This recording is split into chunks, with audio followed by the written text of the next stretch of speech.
Permettez-moi de le répéter, c'est par le témoignage, qui n'est pas un témoignage fait de mots, d'expressions, de doctrines, ni un système constitué par des vérités et des interprétations dans la vérité même, dans la puissance, dans la pleine réalité, que nous devons être amenés constamment, non pas une fois ou deux fois, mais de différentes manières et en différents domaines, dans des situations où seulement Dieu pourra répondre aux besoins.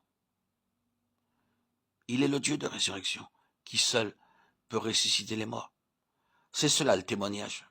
Et ce n'est pas quelque chose dont vous pouvez entendre parler et vous en saisir. Ne vous y risquez pas.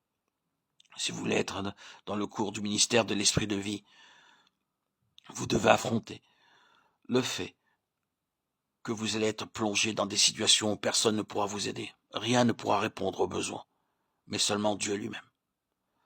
Cela arrivera plus d'une fois, et vous devrez dire comme le grand apôtre, afin de ne pas placer notre confiance en nous-mêmes, mais de la placer en Dieu, qui ressuscite les morts. 2 Corinthiens 1,9. Quand le fer surnage, vous avez le témoignage qu'il y a une vie qui triomphe de la mort.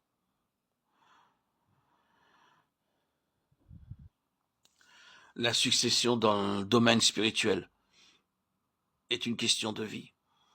Une vie qui prouve par elle-même, et à plusieurs reprises, qu'elle est pleinement suffisante pour manifester son pouvoir sur la mort. Le témoignage d'Élie se manifestait de nouveau après son départ. Cela voulait dire que la puissance de la vie était agissante, même quand lui-même, en tant que serviteur de Dieu et instrument, avait quitté la scène. Vous vous rappelez de cet incident de l'homme mort qui était revenu à la vie quand il toucha les os d'Élisée? Le témoignage apporté, c'est qu'Élisée peut être mort, mais cette vie n'est pas morte. Le vase, pour un temps donné, peut être mis de côté ou repris, mais la vie elle-même va de l'avant. Si elle touche ce qui est mort, elle le restaurera en nouveauté de vie. C'est le grand principe de la succession spirituelle.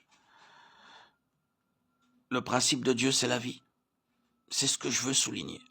Vous ne pouvez pas avoir de succession concernant les ministères personnels ou certains instruments particuliers. Vous ne pouvez pas avoir la garantie que la chose ira de l'avant pour accomplir le dessein original en nommant des successeurs. Il doit y avoir un témoignage de vie.